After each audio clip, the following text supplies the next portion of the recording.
ওই একটা কথা না, কি কথা কস একটু শুনি। সেদিনকে আমি গুয়াহাটি গেছিলাম। গুয়াহাটি যাই একটা দোকানে গেলাম, দোকানে যাই একটা ঘড়ি দেখলাম, সেই ঘড়িটা তামান ভাল লাগছে। তে ঘড়িটা আমি 2000 টাকা দিয়ে কিনে নিয়ে এলাম। তো গুয়াহাটি থেকে আসার পর মা আমারতে কইলো যে ঘড়ি কোন পাইলি তুই, ঘড়ি পিনছ তাতে? বললাম যে, কে ঘড়ি আমারই, আমি 500 টাকা দিয়ে কিনে নিয়ে এসি। তো 500 টাকার কথা কইলাম, তো বইনা আমার হুইস করতেছে, ভাই দাও ঘড়িটা কত নিছে গো, সেবার লাগছে কিন্তু। তো আমি বললাম তো 500 টাকা নিছে মায়ের ডরে। তারপরে এখন আমার বোন কইতেছে 500 টাকা আমি দে, তুই ঘড়িটা আমার দে।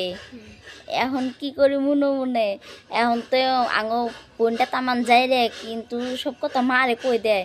কইলেন যে 500 টাকা বড় হইলো না, মায়েরই বড় হইলো। তা করলেন যে নি তালে। এখন মানে মানুষের কথাই কইছে না যে লোভে পাপ পাপে মৃত্যু, তো কথাটা হাসাই। তো আমার 2000 টাকা হলো আছিল, আমার গড়ি দেও গেল গা।